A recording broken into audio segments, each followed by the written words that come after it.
আলাইকুম। এই জায়গাটি হচ্ছে রানী বিলকিসের আমলে এই গজবের জায়গা, যেটা আপনারা হয়তো কোরআন শরীফ ছাড়া দেখছেন না, আজকে আপনাদেরকে দেখাইলাম। এখানে টুরিস্টের ব্যবস্থা আছে, গবেষণাগার। যারা যারা দেখেন না আজকে, তাদের জন্য এই লাইভটা করা। সবাই ভালো থাকিবেন।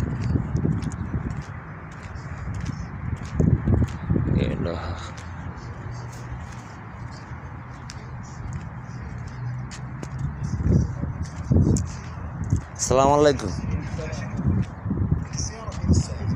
طبعا في افكار ثانيه موجوده عند جدا